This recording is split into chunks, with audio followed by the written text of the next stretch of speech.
Good morning. आज की class में हम दूसरा मूल अधिकारों का जो वर्ग है स्वतंत्रता का अधिकार, अनुच्छेद 19 से लेकर 22 तक वो पढ़ेंगे। और आज की क्लास में हम मुख्य रूप से अनुच्छेद 19 और 22 को ही पढ़ेंगे, क्योंकि थोड़े महत्वपूर्ण अनुच्छेद है, तो इनके बारे में विस्तार से जानकारी हम जानेंगे। तो आज की क्लास में ओनली दो आर्टिकल 19 और 20 के बारे में जानेंगे। जो 19 से 22 का समूह, इसको राइट टू फ्रीडम नाम दिया गया है और इसमें 4 अनुच्छेद है, जिनका एक बार कंटेंट हम देख लेते हैं क्या है। पहले के अंदर जो अनुच्छेद 19 है उसमें अभिव्यक्ति की स्वतंत्रता सहित 6 अधिकार दिए गए। 20 में अपराधों की दोष सिद्धि के संबंध में संरक्षण है और 21 जो सबसे महत्वपूर्ण अनुच्छेद है संविधान का, 19 के साथ साथ प्राण और दैहिक स्वतंत्रता का संरक्षण है और 22 में कुछ दशाओं में गिरफ्तारी और निरोध से संरक्षण का अधिकार दिया गया है। तो पहले हम जानते हैं जो आर्टिकल 19 है उसके बारे में। जैसा कि मैंने बताया कि संविधान के सर्वाधिक महत्वपूर्ण अनुच्छेदों में से एक है। 19 है, 14 है, 21 है, ये संविधान के सर्वाधिक महत्वपूर्ण अनुच्छेद है। तो उनमें से भी एक 19 है। तो इस अनुच्छेद में क्या है, मुख्यतः नागरिकों को 6 प्रकार की स्वतंत्रताओं का उल्लेख किया गया है। जब मूल संविधान था उसमें 7 थे, परंतु 44वां जो संशोधन अधिनियम 1978 के द्वारा पारित किया गया, उसमें एक आर्टिकल 19(1)(च), जिसमें संपत्ति के अर्जन, धारण और व्ययन के अधिकार था, उसको हटा दिया गया था, क्योंकि ये भूमि सुधारों को प्रभावी रूप से लागू करने में बाधा उत्पन्न कर रहा था, इसलिए इसको संविधान से हटा दिया गया था। मूल अधिकारों की श्रेणी से हटाते गए कानूनी अधिकार में रखा था इसको। इसके अंतर्गत जैसा कि मैंने बताया कि 6 खंड है, अनुच्छेद 19(1) से लेकर 19(6) तक, और 19(1) में 6 उपखंड है, 19(1)(क) से लेकर 19(1)(6) तक। जो पहले 7 थे पर 6 को हटा दिया तो 6 रह गए। तो इन 6 में क्या है कि विभिन्न प्रकार की स्वतंत्रताओं की घोषणा की गई है, और जो 19(2) से 6 है आपके, उस पर वे युक्ति युक्त निर्बंधन घोषित किए गए हैं, जिनके आधार पर स्वतंत्रताओं पर रोक लगा सकता है राज्य, कि किन आधारों पर इन स्वतंत्रताओं को सीमित कर सकता है राज्य, उनका उल्लेख किया गया है। तो अब हम देखें कि एक एक अधिकार के बारे में थोड़ा जानेंगे। पहला जो हम देखेंगे, जैसा कि आप ये देख पा रहे हो, अनुच्छेद 19 के एक साइड अधिकार का नाम है और दूसरे पर उसके अंतर्गत कौन सा युक्ति युक्त निर्बंधन लागू किया गया है उसके बारे में उल्लेख है। तो इनको जानने से पहले हम थोड़ा युक्ति युक्त निर्बंधन का अर्थ जान लेते हैं कि क्या मतलब होता है युक्ति युक्त निर्बंधनों का, इंग्लिश में जिसको बोलते हैं रीजनेबल रिस्ट्रिक्शंस। तो रीजनेबल जो रिस्ट्रिक्शन है, युक्ति युक्त निर्बंधन, ये वे सीमाएं हैं जो स्वतंत्रता के अधिकार पर राज्य द्वारा लागू की जा सकती है, कि आप इस सीमा तक अपनी स्वतंत्रता का उपभोग कर सकते हो। एक तरफ हम देखते हैं विश्व के संविधानों में, तो इंग्लैंड की संसद को ऐसी शक्ति दी गई है कि व्यक्ति की स्वतंत्रता को कभी भी छीन सकती है, और अमेरिका के संविधान में अगर देखें तो वहाँ पर व्यक्तियों के अधिकारों को अनलिमिटेड स्वतंत्रता दी गई है। तो भारतीय संविधान निर्माता ऐसा चाहते थे कि राज्य लोक हित में भी व्यक्ति की स्वतंत्रता को सीमित कर सके, जो अमेरिका में नहीं है और इंग्लैंड में है कि राज्य कभी भी स्वतंत्रता को छीन सकता है। संविधान सभा में जब डिबेट चल रही थी तो उसमें डॉक्टर भीमराव अंबेडकर ने इन निबंधनों की आवश्यकताओं पर कुछ वाक्य शब्दों में अपना स्पष्ट किया था। उनको हम अगर देखें तो समझ में आ जाएगी कि ये निबंधन क्यों लगाए गए हैं। जो उनका स्टेटमेंट है वो ये है कि हम मूल अधिकारों को आत्यंतिक शब्दावली में रखकर उच्चतम न्यायालय से यह अपेक्षा कर सकते हैं कि वह संसद की सहायता करने के लिए पुलिस शक्ति के सिद्धांत का आविष्कार करे, किंतु हमने यह मार्ग नहीं अपनाया। हमारा संविधान राज्य को मूल अधिकारों पर मर्यादाएं लगाने की अनुमति सीधे सीधे प्रदान करता है।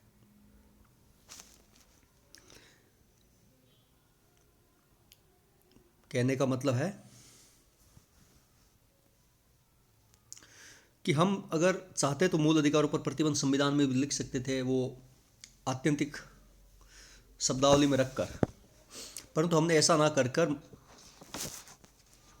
पुलिस शक्ति का सिद्धांत अर्थात कि सुप्रीम कोर्ट डिसाइड करेगा ये है या नहीं है, तो वैसा नहीं करके संविधान में ये लिख दिया गया। और ये क्यों लिखे गए? और दूसरी बात यह है कि कोई युक्तियुक्त निर्बंधन युक्तियुक्त है या नहीं है, ये एक प्रश्न जटिल था, और सुप्रीम कोर्ट ने अपने कई महत्वपूर्ण डिसीजन में इस मामले पर विचार करते हुए कुछ सिद्धांत निश्चित किए हैं कि ये युक्तियुक्त निर्बंधन है। तो पहला जो मामला है कि युक्तियुक्त निर्बंधन क्या है, तो पहले में बोला कि युक्तियुक्तता की कोई सामान्य परिभाषा नहीं बनाई जा सकती। इसका फैसला प्रत्येक मामले में तथ्यों के आधार पर होगा। ऐसा नहीं कि ये युक्तियुक्त निर्बंधन इसकी सामान्य परिभाषा नहीं, इसका डिसीजन हम केस टू केस करेंगे। और कोई निर्बंधन युक्तियुक्त है या नहीं है, यह अंतिम रूप से न्यायालय ही निर्धारित करेगा, विधानमंडल नहीं करेगा। और तीसरी जो बात कही है वो कि अनुच्छेद 19(1) में जो 6 प्रकार की स्वतंत्रता दी गई है, पर कोई निर्बंधन अनुच्छेद 19 के खंड 2 से लेकर 6 तक दिए गए प्रावधानों के आधार पर ही लगाया जा सकता है, किसी अन्य आधार पर नहीं। ऐसा नहीं कि आप अनुच्छेद 1 में जो ABCD स्वतंत्रता दी गई 6 टाइप की, इन पर रिस्ट्रिक्शन किसी और आधार पर लगा सकते हो, नहीं, आप इन पर रिस्ट्रिक्शन सिर्फ जो सामने दिए गए हैं इन्हीं आधारों पर ही लगा सकते हो।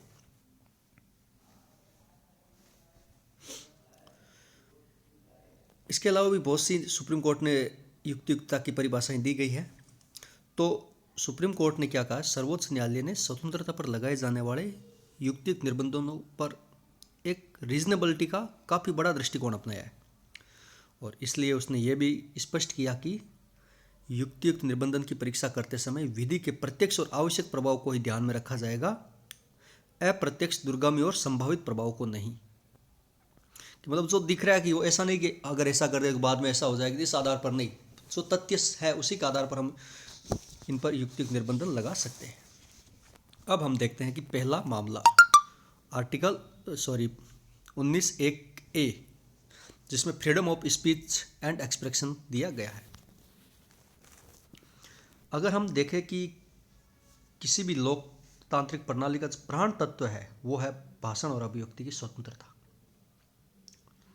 इसका अर्थ क्या है कि आप लिखकर, बोलकर, प्रिंट करवाकर या किसी अन्य प्रकार से अपने विचारों को अभिव्यक्त कर सकते हैं, और इसके अंतर्गत अभिव्यक्ति के जितने भी माध्यम हैं वो सब शामिल है।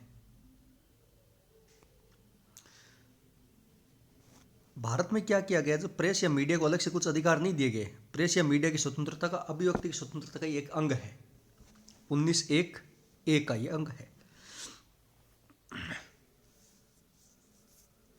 और सुप्रीम कोर्ट के सामने आज तक जो भी केसेज आए हैं वो सबसे अभिव्यक्ति की स्वतंत्रता से रिलेटेड, वो इसी आर्टिकल से रिलेटेड आए हैं, और सुप्रीम कोर्ट ने भी अपनी कई व्याख्याओं के माध्यम से इस अधिकार का अर्थ अधिक स्पष्ट किया है। और इसमें क्या क्या शामिल है वो हम देखते हैं कि अभिव्यक्ति की स्वतंत्रता में क्या क्या शामिल है। सुप्रीम कोर्ट के सामने जो व्याख्या की है सुप्रीम कोर्ट ने उसके हिसाब से, तो पहला जो मामला था वो ये था कि पहला प्रश्न ये था कि अभिव्यक्ति के अधिकार में अनअभिव्यक्ति का अधिकार अर्थात चुप रहने का अधिकार भी निहित है या नहीं है। ये एक सुप्रीम कोर्ट में केस आया था 1986 में, उसका नाम था इमैनुअल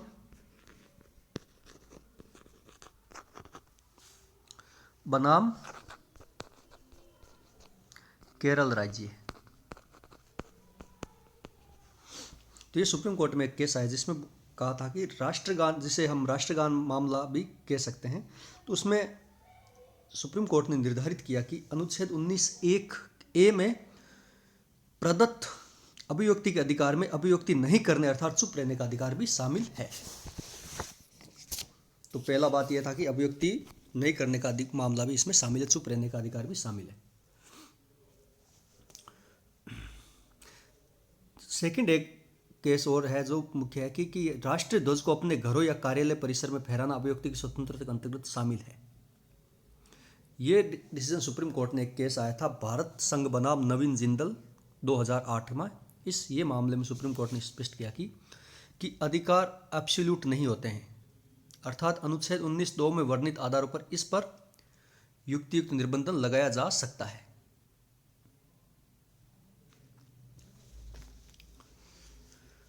तीसरा जो मुख्य मामला आया था वो था कि क्या अभिव्यक्ति की स्वाधीनता के संबंध में बंद या हड़ताल आदि का आह्वान करना किसी व्यक्ति या राजनीतिक दल को प्राप्त अभिव्यक्ति की स्वतंत्रता का एक रूप माना जा सकता है। तो इससे जुड़े कई मामले सुप्रीम कोर्ट के पास आए और जिसमें सर्वाधिक महत्वपूर्ण मामला था वो था भारतीय कम्युनिस्ट पार्टी मार्क्सवादी बनाम भरत कुमार केस 1998।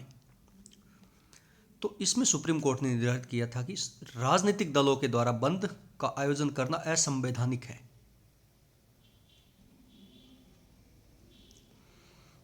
और केरल हाईकोर्ट ने भी एक इसमें केस में कहा था कि बंद और हड़ताल में अंतर होता है कि हड़ताल से अन्य नागरिकों के मूल अधिकारों को क्षति नहीं पहुंचती है, जबकि बंद से अन्य नागरिकों के अधिकार खतरे में पड़ जाते हैं।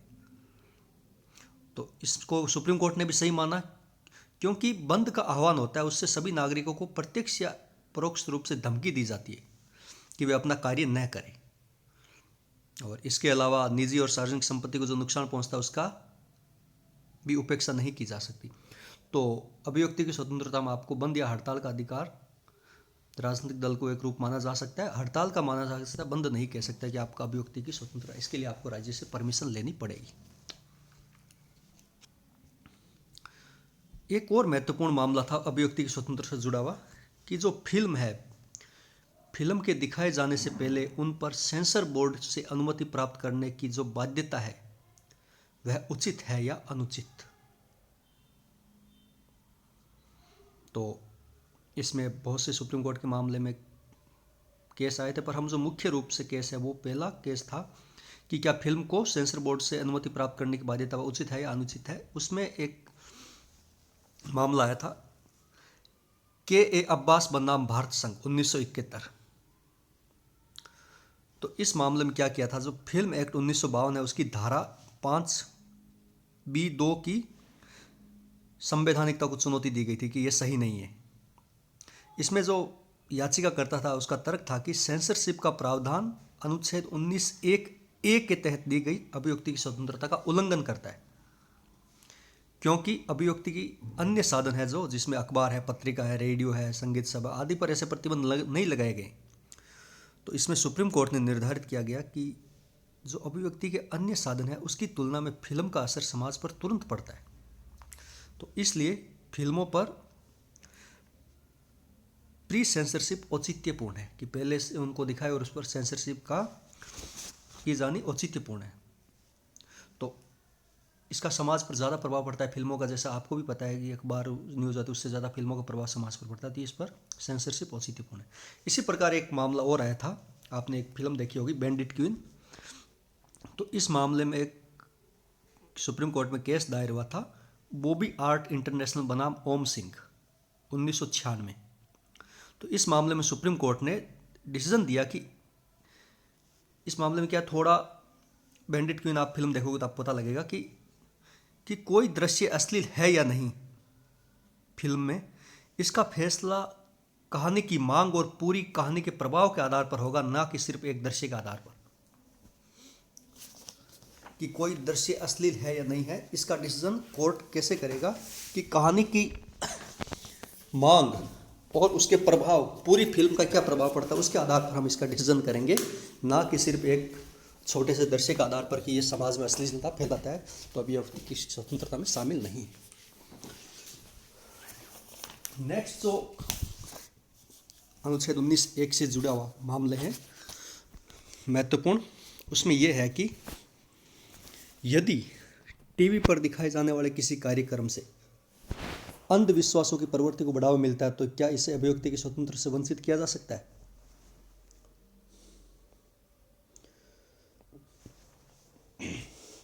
इसमें क्या केस था कि 1998 में एक केस आया था सुप्रीम कोर्ट में, जनहित याचिका आई थी उड़ीसा कम्युनिकेशन प्राइवेट लिमिटेड बनाम लोक विधायन संगठन।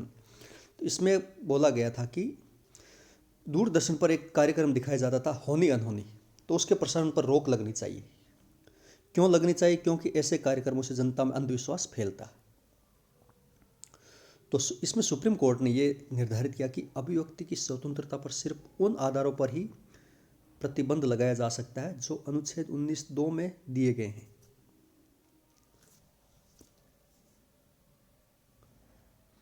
तो इसमें जो पेटिशनर था वो ये सिद्ध नहीं कर सका कि कार्यक्रम के प्रसारण से उसमें से किसी आधार जो अनुच्छेद 19(2) में दिए गए हैं आधार थे, उसमें लोक व्यवस्था, शिष्टाचार, सदाचार आदि पर चोट पहुंचाती है, तो इस कार्यक्रम को रोकना अभिव्यक्ति की स्वतंत्रता के खिलाफ होगा।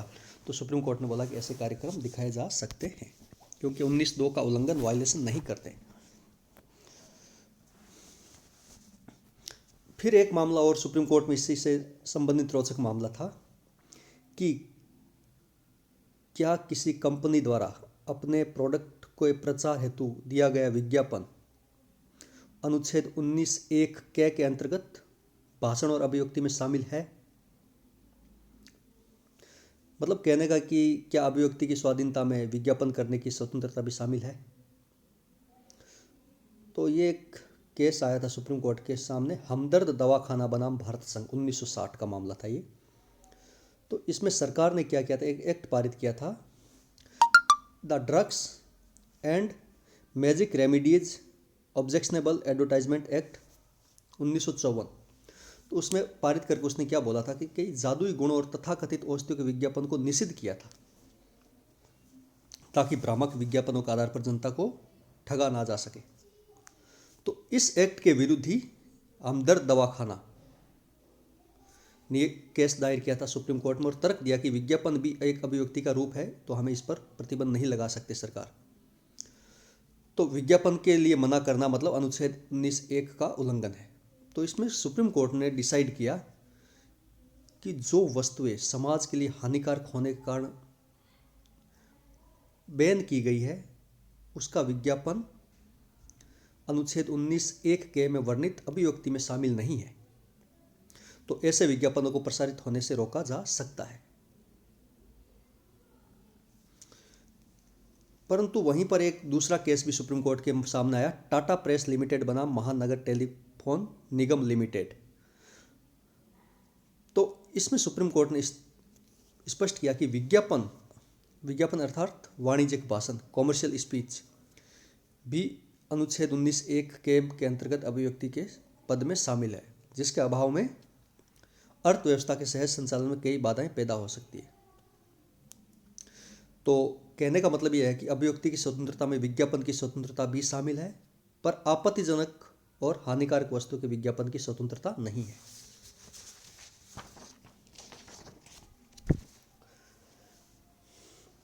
तो ये इससे जुड़े हुए कुछ रोचक मामले थे कि इसमें क्या क्या शामिल है या क्या क्या शामिल नहीं है। अब थोड़ा हम देखते हैं कि फ्रीडम ऑफ प्रेस की स्वतंत्रता या मीडिया की स्वतंत्रता भी अभिव्यक्ति 19(1) में ही दी गई है, तो इसको हम जानते हैं। भारत में क्या, जैसे अमेरिका जैसे देशों के अलग से प्रेस की स्वतंत्रता के अलग से प्रावधान नहीं किए गए हैं और 19(1) में ही इसको ये स्वतंत्रता प्राप्त है और उसे कोई विशेष अधिकार नहीं दिए गए हैं।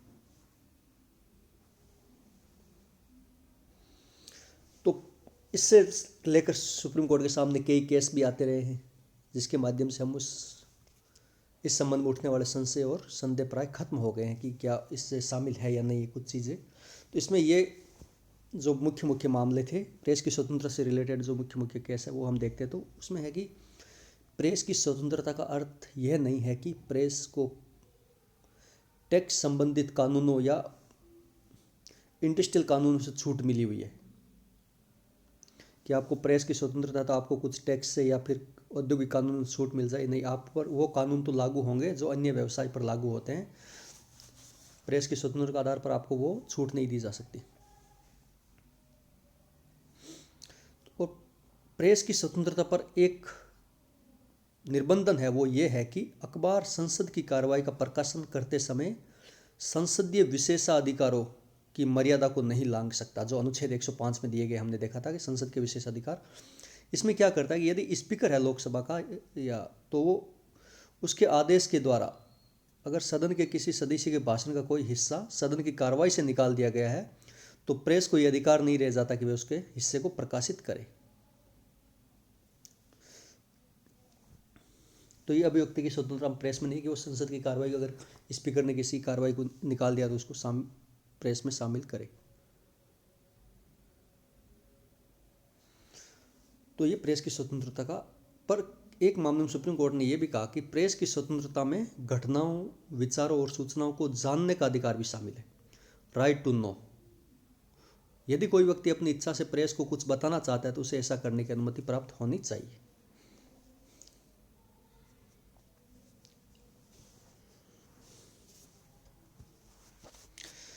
तो अनुच्छेद 19(1) में जानने का अधिकार, राइट टू नो, वो भी अनुच्छेद 19(1) के में शामिल है। ये व्यवस्था सुप्रीम कोर्ट ने, एक केस आया था इंडियन एक्सप्रेस न्यूज़पेपर बनाम भारत संघ 1985, उस मामले में सुप्रीम कोर्ट ने डिसाइड किया था कि एक लोकतांत्रिक व्यवस्था में नागरिकों को ये अधिकार भी होता है कि वे सरकार के संचालन से संबंधित तथ्यों को जान सके, और ऐसी सूचनाएं देने से इनकार केवल उन स्थितियों में ही किया जा सकता है जिससे देश की सुरक्षा या लोक व्यवस्था के लिए कुछ सूचनाओं को गोपनीय रखना अनिवार्य हो। तो ऐसे फैसले से धीरे धीरे ये बात स्थापित हो गई कि लोकतांत्रिक व्यवस्था के मूल्यों के अनुसार भारत के प्रत्येक नागरिक को यह जानने का अधिकार होना चाहिए कि उसके द्वारा चुनी गई सरकार किस प्रकार अपने दायित्वों का निर्वहन कर रही है। और इसके प्रभाव से दो प्रमुख अधिकार जो नागरिकों को प्राप्त हुए, उसमें से एक महत्वपूर्ण अधिकार था सूचना का अधिकार।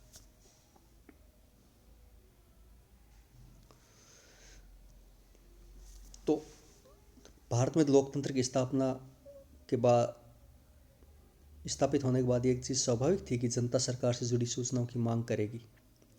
तो दिसंबर 2002 में पहली बार एक के सूचना की स्वतंत्रता का अधिनियम 2002 पारित किया गया, पर 2004 में यूपीए की सरकार आने के बाद उसने इस एक्ट को निरस्त करके एक नया एक्ट पारित किया, सूचना का अधिकार अधिनियम, राइट टू इन्फॉर्मेशन एक्ट 2005। तो उसमें इसने इस प्रकार की स्वतंत्रता की दी, जानने के अधिकार। इसमें आप यह है कि सूचना के अधिकार को हम विस्तार से अगर पढ़ेंगे तो उसको अलग से देखेंगे। इसमें सरकार से जुड़े हुए तथ्य आप मांग सकते हो, कोई भी जानकारी आप मांग सकते हो। तो इस एक्ट के आने के बाद से क्या हुआ कि भारतीय लोकतंत्र में ट्रांसपेरेंसी या पारदर्शिता का काफ़ी बढ़ावा मिला, और इसके बाद आने के बाद कई सरकारी अधिकारियों पर सरकार का दबाव भी है कि इस एक्ट की कठोरता को कम किया जाए, और इस अधिक आंदोलन से जुड़े लोगों का कहना है कि इसमें सूचना को ज़्यादा से ज़्यादा शामिल किया जाए, क्षेत्र इसका विस्तारित किया जाए। तो ये अभिव्यक्ति की स्वतंत्रता 19(1) जो काफ़ी व्यापक अनुच्छेद है, इसके बारे में हमने डिटेल से जाना आज की क्लास में।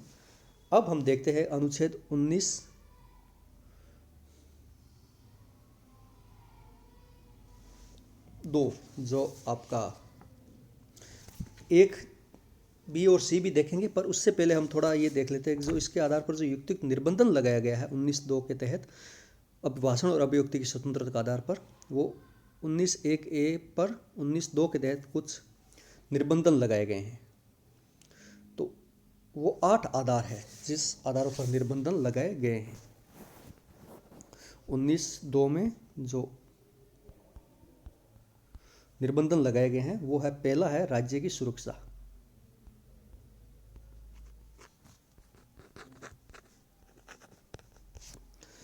इसमें क्या कहा गया है कि ऐसी अभिव्यक्तियों को रोक सकता है राज्य जो आंतरिक अशांति या राज्य के विरुद्ध युद्ध या व्यापक नुकसान वाले हिंसात्मक अपराधों को भड़काती है, तो राज्य अभिव्यक्ति की स्वतंत्रता को रोक सकता है।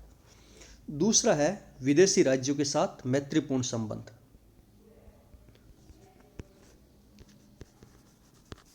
विदेशी राज्यों के साथ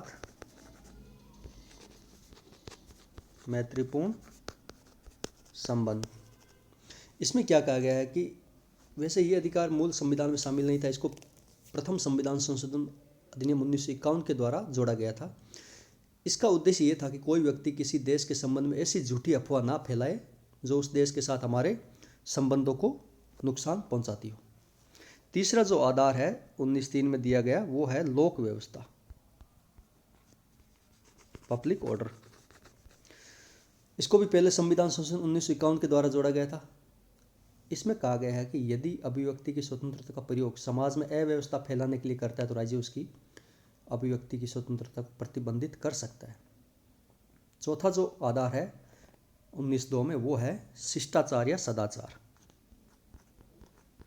इसके अंतर्गत राज्य क्या करता है, ऐसी अभिव्यक्तियों पर रोक लगा सकता है जो अश्लील प्रकृति की है। पांचवा जो आधार है वो है न्यायालय की अवमानना, न्यायालय की अवमानना।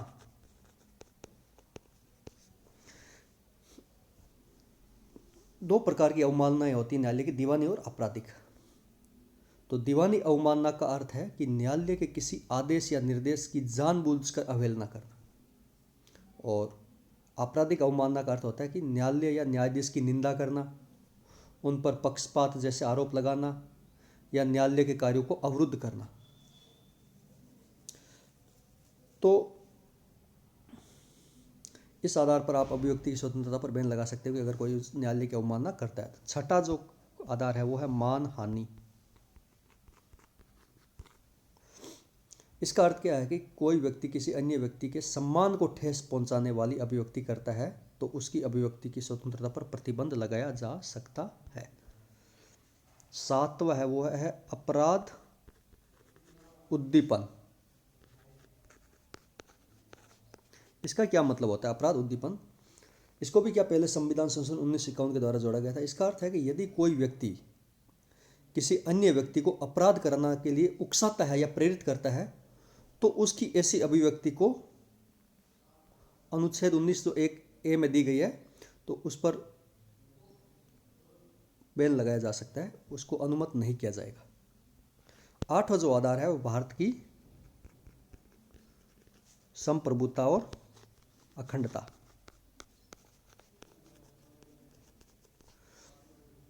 यह भी मूल संविधान में शामिल नहीं था, इसको 16वें संशोधन 1963 के द्वारा संविधान में शामिल किया गया था। तो इसके अंतर्गत वे अभिव्यक्ति आती है जो भारत के राज्य क्षेत्र के भीतर भारत राज्य की सर्वोच्चता को चुनौती दे या भारत के किसी क्षेत्र को संघ से पृथक होने के लिए उकसाए, इसमें वो आती है। तो इस आधारों पर क्या करता है 19(2) के तहत, आप 19(1) में जो ये 8 आधार पर है उसके आधार आप 19(1) को सीमित कर सकते हो, युक्त निर्बंध लगा सकते हो 19(2) के तहत। नेक्स्ट है वो है 19(1) है, इसके साथ ही हम 19(3) को भी पढ़ेंगे क्योंकि इसके आधार पर ही प्रतिबंध लगाया जा सकता है। 19(1)(b) में क्या कहा गया है? 19(1)(b) में कहा गया है कि भारत के सभी नागरिकों को शांतिपूर्वक तथा बिना हथियार सम्मेलन करने की स्वतंत्रता प्रदान करता है, और सम्मेलन के अधिकार में सभा आयोजित करने, प्रदर्शन करना, जुलूस निकालना भी शामिल है। जुलूस क्या होता है? एक चलती हुई सभा होती है, तो उसके लिए अलग से प्रावधान करने की आवश्यकता नहीं समझी गई। एक लोकतांत्रिक देश के अगर हम देखें तो इसकी दृष्टि से ये एक महत्वपूर्ण अधिकार है, क्योंकि लोकतंत्र में असहमति व्यक्त करने का अधिकार बेहद आवश्यक है। सरकार से अगर आपकी असहमति है तो उसके लिए आप विरोध प्रदर्शन करते हो तो इसके लिए ज़रूरी है। तो जो 19(3) है आपका आर्टिकल, ये इसके तहत इस पर जो युक्तिक निर्बंधन लगाए गए हैं तो उसके 2 आधार दिए गए हैं 19(3) में। 19(3) में 2 आधारों पर आप 19(1)(b) पर प्रतिबंध लगा सकते हो। तो पहला है लोक व्यवस्था और दूसरा है भारत की संप्रभुता और अखंडता। इसके अलावा जैसा कि अनुच्छेद 19(1)(b) में निहित है कि कोई भी सभा या सम्मेलन उसी स्थिति में अनुमत होगा यदि वह शांतिपूर्ण हो और बिना हथियारों के हो। इस शांतिपूर्ण और बिना हथियारों को तो आपको ये अधिकार दिया गया है, और इस पर 2 आधारों पर प्रतिबंध लगाया जा सकता है। लोक व्यवस्था अगर बिगड़ रही है तो आपको अनुमति नहीं दी जाएगी, और अगर वो भारत की अखंडता और संप्रभुता को चुनौती दे रही है तो उस पर भी आपको ये अधिकार नहीं दिया जाएगा। तीसरा जो मुख्य है अधिकार वो है 19(1)(c) घ, वो क्या है, संगम, संघ या सहकारी समिति बनाने का अधिकार। और 19(4) के अंतर में इस पर प्रतिबंध लगाया गया। इस उस पर 2 आधार दिए गए हैं कि किन आधार पर आपको प्रतिबंध लगाया जा सकता है। तो संगम या संघ बनाने का अधिकार के अंतर्गत क्या है, कंपनी, स्वैच्छिक संगठन है, पार्टनरशिप फर्म है, सोसाइटी है, क्लब है, मजदूर संगठन है, राजनीतिक दल है, दबाव समूह है आदि बनाने का अधिकार शामिल है। और ये अधिकार सिर्फ संगठन बनाने तक सीमित नहीं है, उसे चालू रखने का अधिकार भी इसमें शामिल है। सुप्रीम कोर्ट ने कुछ मामलों में इसको स्पष्ट भी किया है कि कोई नागरिक किसी संगठन में शामिल होना चाहे या नहीं, यह उसका व्यक्तिगत निर्णय होगा और उसके लिए इसे बाध्य नहीं किया जा सकता। तो कुल मिलाकर क्या है कि इस अधिकार में संगठन बनाने या न बनाने का, उसकी सदस्यता लेने या न लेने का, या उसे चालू रखने या न रखने का अधिकार भी अंतर्निहित है। अब जो 19(4) में है, संगठन बनाने पर आप किस आधार पर राज्य प्रतिबंध लगा जा सकता है, तो 19(4) में दिए गए हैं। तो इसके 3 आधार है। पहला वही लोक व्यवस्था, दूसरा सदाचार और तीसरा भारत की संप्रभुता और अखंडता।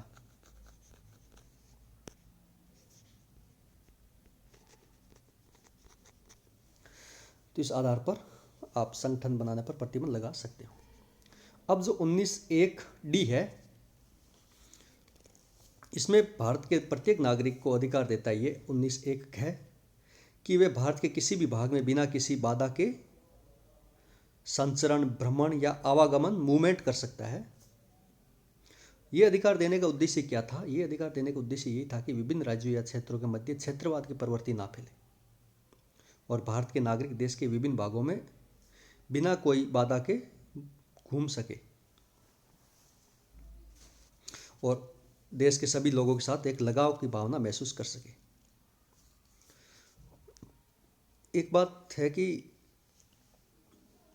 इस पर जो प्रतिबंध लगाया गया है कि आप किस आधार पर नहीं घूम सकते, वो अनुच्छेद 19(5) में दिया गया है कि आपको आबाद रूप से घूमने पर प्रतिबंध राज्य कब लगा सकता है।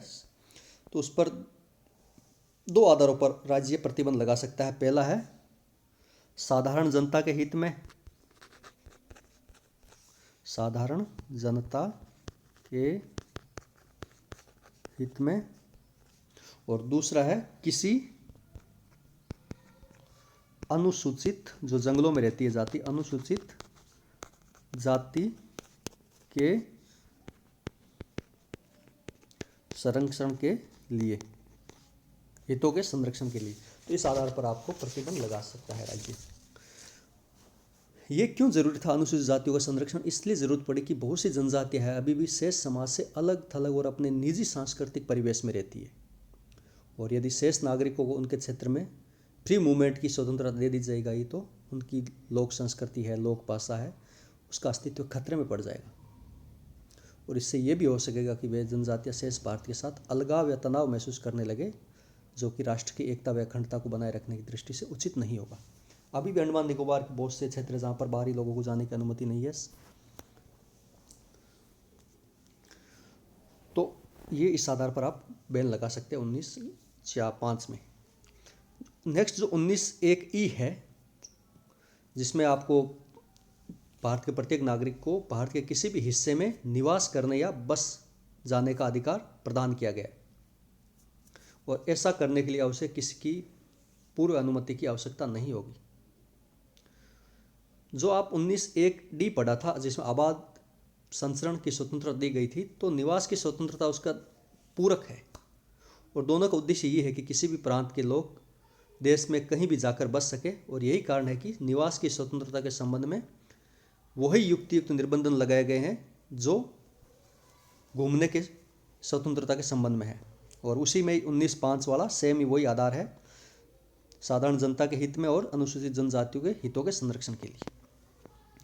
नेक्स्ट जो स्वतंत्रता है 19(1) में ऐप में, वो है कि संपत्ति का अधिकार, जो अब निरस्त कर दिया गया था, तो इसको हम नहीं पढ़ेंगे। 19(1)G पढ़ेंगे, जिसमें आपको भारत के हर नागरिक को उसकी इच्छा के अनुसार कोई व्यवसाय करने की स्वतंत्रता प्रदान की गई है। इसमें 4 शब्द है। पहला है वृत्ति, जिसको इंग्लिश में बोलते हैं प्रोफेशन, दूसरी है उपाजीविका, तीसरा है व्यापार और चौथा है कारोबार। तो ये शब्द इसमें शामिल किया गया है। और इसमें राज्य बैन 1906 के तहत वो युक्तिक निर्बंधन बनाए गए हैं जिसके आधार पर राज्य उस पर बैन लगा सकता है 1906 में। वो है 3 आधार है। पहला है साधारण जनता के हितों से जुड़े निर्बंधन। दूसरा है दूसरा निर्बंधन क्या है? किसी व्यापार के लिए तकनीकी अहर्ताएं।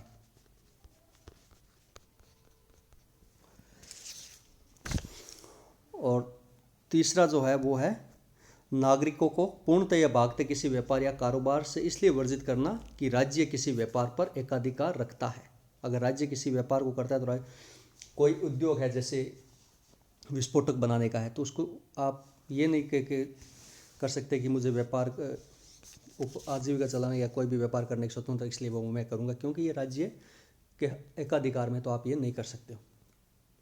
तो पहला जो निर्बंधन था इसमें हमने देखा सामान्य जनता के हित में, पर जो बाद के 2 निर्बंधन थे किसी व्यापार के लिए तकनीकी योग्यता निर्धारित करना और तीसरा अगर राज्य के एकाधिकार में तो उस पर बैन लगाना। तो इसमें यह था कि कहने का मतलब ये था कि तकनीकी योग्यता, ऐसा तो नहीं हो सकता कि कोई भी व्यक्ति उठा के अपनी इच्छा से कहे कि मैं डॉक्टर हूँ और मैं लोगों को चेक करूँगा क्योंकि मेरा व्यापार है, मुझे कोई भी व्यापार करने की स्वतंत्रता दी गई है।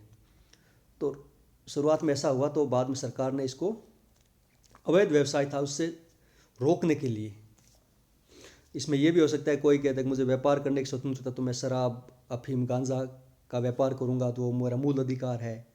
तो ऐसा नहीं हो सकता क्योंकि ये लोगों के स्वास्थ्य से जुड़ा हुआ मामला है और इसके लिए कुछ तकनीकी योग्यताएं जैसे डॉक्टर बनने के लिए MBBS जरूरी है, उसी प्रकार निश्चित कर सके। इसको 1951 में पहले संविधान संशोधन के द्वारा ही जोड़ा गया था। तो ये हमने आज 19 आर्टिकल को पूरे विस्तार से जाना। अब हम देखते हैं कि 19(1) का सस्पेंशन या निलंबन कब हो सकता है। इसका निलंबन सामान्यतः 2 स्थितियों में होता है। पहला है जब अनुच्छेद 352 के अधीन आपातकाल की घोषणा की जाती है, तो क्या होता है, 358 के तहत अनुच्छेद 19 अपने आप निलंबित हो जाता है। और आपातकाल में क्या करते हैं कि संसद द्वारा पारित किसी भी विधि या सरकार की किसी भी कार्रवाई को अनुच्छेद 19 के उल्लंघन के आधार पर कोर्ट में चुनौती नहीं दी जा सकती। अगर राष्ट्रीय आपात लग गया 352 के तहत, तो आपका अनुच्छेद 19 अभिव्यक्ति की स्वतंत्रता, संगठन बनाने की ये जो स्वतंत्रताएं हैं वो सब निलंबित हो जाएगी। तो इसको आप इस आधार पर कोर्ट में चुनौती नहीं दे सकते कि ये हमारा मूल अधिकार था, क्योंकि उस टाइम राष्ट्रीय आपातकाल लागू है, तो आप इसको कोर्ट में चुनौती भी नहीं कर सकते। पहली बार जब आपातकाल लगा था वो इंदिरा गांधी ने जब लगाया था 25 जून 1975 को आंतरिक अशांति के आधार पर आपातकाल की घोषणा की गई थी। तो उसके अंतर्गत जो स्वतंत्रताएं थी 19 की वो लगभग पूरी तरीके से निलंबित हो गई थी। तो बाद में जब जनता पार्टी की सरकार आई तो उन्होंने 44वें संविधान संशोधन 1978 में ये प्रावधान किया कि अनुच्छेद 19(1) कै में दी गई स्वतंत्रता को सिर्फ तभी निलंबित किया जा सकेगा जब आपातकाल की उद्घोषणा युद्ध अथवा बाहरी आक्रमण के कारण हुई हो। आंतरिक अशांति कारण जब आपातकाल की उद्घोषणा होती है तो आप उस पर नहीं लगा सकते अभिव्यक्ति की स्वतंत्रता पर प्रतिबंध। 352 में 3 आधार पर आप राष्ट्रीय आपात की घोषणा कर सकते हो, जब किसी देश के साथ युद्ध हो या बाहरी आक्रमण हो गया हो या फिर आंतरिक अशांति देश में फैल गई हो। तो 19(1) के में आप जो स्वतः प्रतिबंध है वो सिर्फ 2 आधार पर अगर आपात की घोषणा हुई है, युद्ध या बाहरी आक्रमण, तभी लगेगा।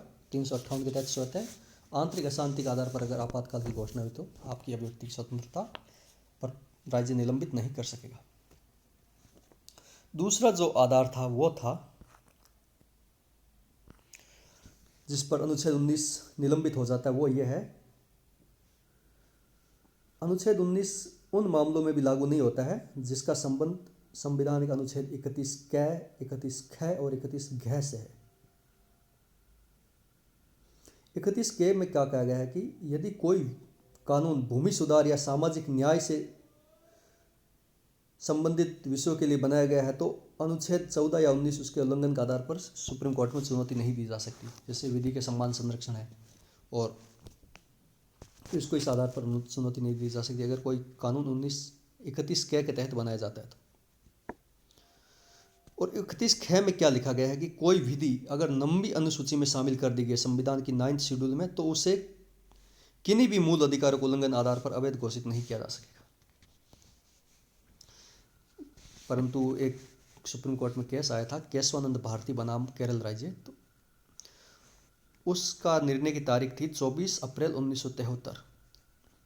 तो कोर्ट ने बोला कि सुप्रीम कोर्ट ने कि अगर इस तारीख के बाद अगर संसद किसी कानून को 9वीं अनुसूची में शामिल करती है तो हम उसका न्यायिक पुनरावलोकन कर सकते हैं और अगर वो मूल अधिकारों का उल्लंघन करता है तो हम उसको अवैध घोषित कर सकते हैं।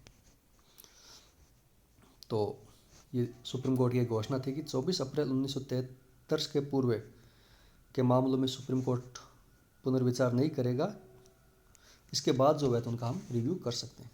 और 31 ग है उसमें प्रावधान था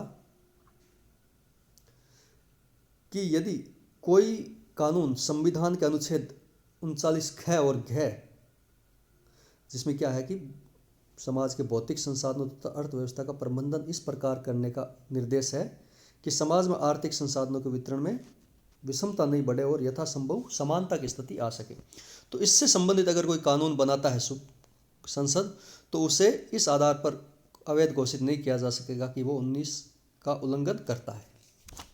तो इन आधारों पर हम देख सकते हैं कि 19 का सस्पेंशन किन किन स्थितियों में हो सकता है। वैसे तो आज 19 एक कोई पढ़ेंगे तो काफ़ी लंबा हो गया हमारा लेक्चर, पर थोड़ा 20 के बारे में जान लेते हैं। छोटा सी अनुच्छेद है 20। तो अनुच्छेद 20 में क्या कहा गया है, जो उसकी हेडिंग है वो है कि अपराधों के लिए दोष सिद्धि के संबंध में संरक्षण, protection in respect of conviction for offence. ये बताता है कि राज्य किसी व्यक्ति को मनमाने तरीके से दंडित नहीं कर सके और इसके 3 खंड है जिसमें 3 प्रकार के संरक्षण दिए गए हैं। जो पहला है वो है 20(1) में कि भूतलक्षी दांडिक विधियों से संरक्षण, protection from x post facto criminal law.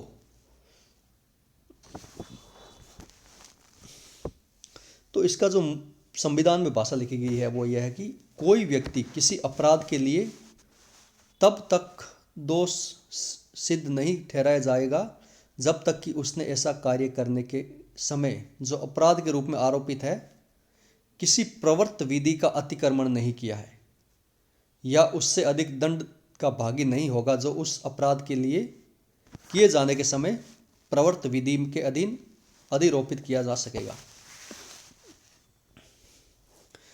इसमें हम देखते हैं कि कानून विधियाँ 2 प्रकार की होती है। पहली होती है भूतलक्षी और जिसको बोलते हैं रिट्रोस्पेक्टिव, और दूसरी होती है भविष्यलक्षी प्रोस्पेक्टिव। सामान्यतः क्या होती है कि कानून होते हैं वो भविष्यलक्षी होते हैं। अर्थात भविष्यलक्षी कानून किसको कहते हैं कि वे जिस दिन पारित किए जाते हैं उसके तुरंत बाद या किसी बाद की तारीख से वो लागू हो जाते हैं।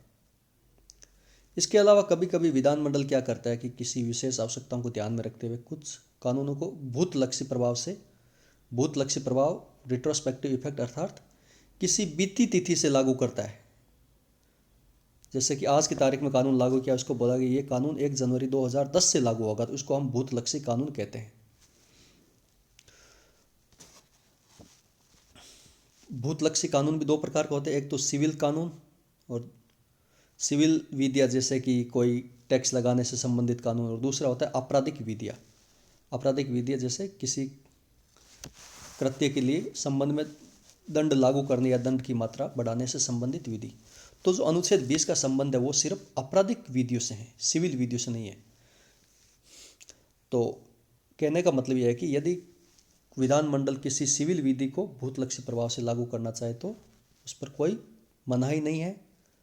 जैसे कि आयकर की दरें बदली जाए और उन्हें 2 साल पहले से लागू किया जाए तो उसको अनुच्छेद 20 का उल्लंघन नहीं मान सकते हम।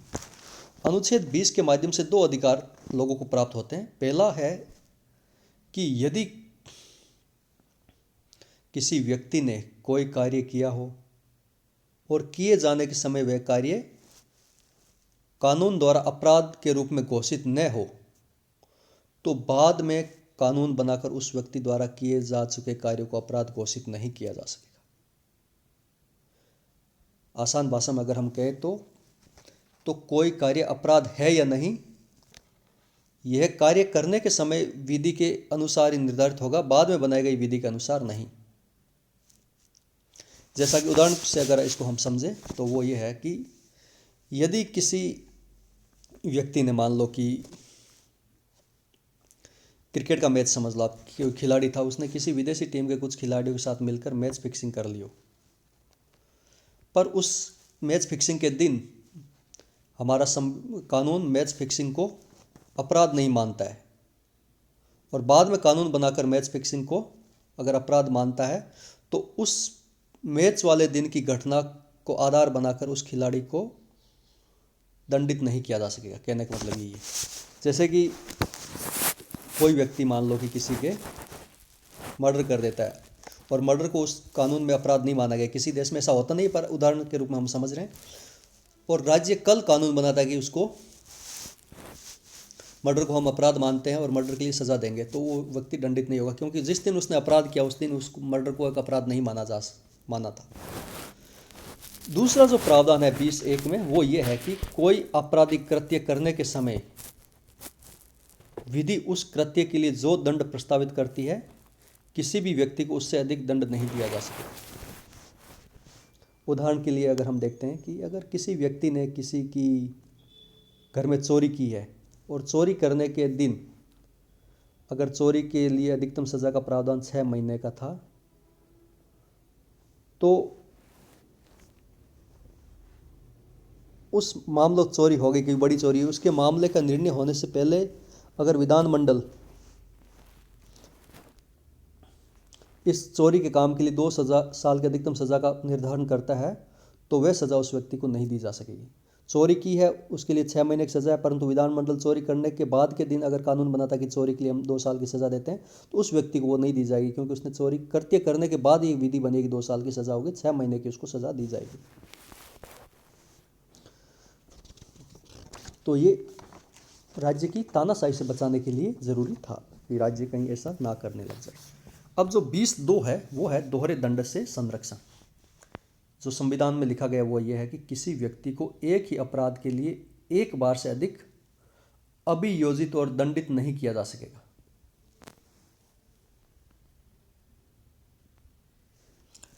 कि एक ही अपराध के लिए आप किसी व्यक्ति को 2 बार दंडित नहीं कर सकते। कि यदि किसी व्यक्ति पर अपराध के लिए आरोप पर अगर ट्रायल किया गया हो और विचारण में वह व्यक्ति दोषी सिद्धि नहीं हुआ हो तो फिर उस पर दोबारा आपका ट्रायल नहीं चला सकते। कहने का मतलब यही है। नेक्स्ट जो आर्टिकल है वो 20(3), उसमें है अपने विरुद्ध गवाही देने से संरक्षण। इसमें लिखा गया है कि किसी अपराध के लिए अभियुक्त किसी व्यक्ति को स्वयं अपने विरुद्ध साक्षी होने के लिए बाध्य नहीं किया जाएगा। तो इसका उद्देश्य यही था कि अभियोजन की प्रक्रिया में किसी व्यक्ति पर क्रूर, अमानवीय या यातनापूर्ण पूछताछ जैसी प्रक्रियाओं का प्रयोग न किया जाए। तो अगर कोई कार्य, इसमें 2 बातें, जो 3 शर्तें लिखी गई है 20(3) में, तो अपने विरुद्ध गवाही देने के लिए कब बाध्य नहीं किया जा सकता? यदि किसी व्यक्ति को आपराधिक कृत्य के मामले में अभियुक्त बनाया गया हो, सिविल मामले में नहीं, आपराधिक, और विचरण की प्रक्रिया में उसे अपने ही विरुद्ध गवाही देनी हो ट्रायल में, और उसे अपने विरुद्ध गवाही देने के लिए बाध्य किया गया हो। तो इसमें पहली शर्त यह है कि आपराधिक कृत्य के लिए अभियुक्त बनाया गया हो तो उसको अपने विरुद्ध गवाही देने की स्वतंत्रता होगी, वो नहीं दे सकता। दूसरा है कि अपने विरुद्ध गवाही देने का अर्थ है कि अभियुक्त अपने विरुद्ध कोई ऐसी सूचना, तथ्य या प्रमाण देने के लिए बाध्य नहीं किया जा सकेगा जो उसे अपनी व्यक्तिगत जानकारी के आधार पर देना हो। तीसरा शर्त यह है कि अभियुक्त को अपने विरुद्ध गवाही देने के लिए बाध्य किया गया हो। इसमें लिखा गया कि बाध्य नहीं किया जाएगा। तो यदि कोई अभियुक्त अपनी स्वतः प्रेरणा से अपने विरुद्ध गवाही देना चाहे तो वो वर्जित नहीं है। तो ये अनुच्छेद केवल उन स्थितियों में लागू होता है जहां अभियुक्त पर अपने विरुद्ध गवाही देने के लिए दबाव डाला गया हो। दबाव का अर्थ सिर्फ शारीरिक दबाव नहीं होता है, मेंटल दबाव भी शामिल है। तो अनुच्छेद 20 जो 3 है, तो उस संबंध में कोर्ट ने कुछ और बातें भी स्पष्ट की है कि यदि कोई अभियुक्त किसी आपराधिक मामले में अपनी पहचान के लिए अपने बाल के नमूने न देना चाहे तो उस नमूने देने के लिए उसे बाध्य नहीं किया जा सकता। पर हाल ही में जो अपराध परीक्षण से संबंधित कई नई तकनीकें ईजाद हुई है, जैसे नार्को एनालिसिस है, पॉलीग्राफी टेस्ट है, ब्रेन फिंगरप्रिंट है, लाई डिटेक्शन टेस्ट है, इनका प्रयोग शुरू हुआ। तो इसके अंतर्गत क्या किया जाता है कि वैज्ञानिक तरीकों से अभियुक्त के मन के भीतर की जानकारी को हासिल कर लिया जाता है। तो इसमें एक केस हुआ है सुप्रीम कोर्ट में 2010 में,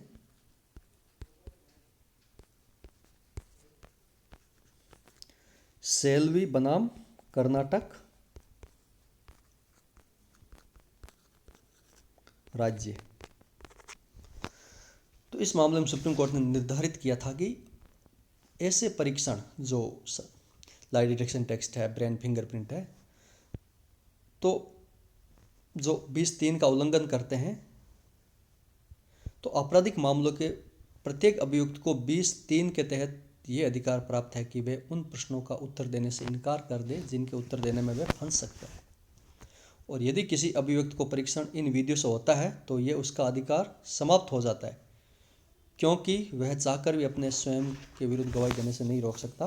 तो ये करने के लिए आपको कोर्ट से परमिशन लेनी पड़ेगी, जो वैज्ञानिक विधियों के आधार पर आप लाइव डिटेक्शन टेस्ट ये करते हो।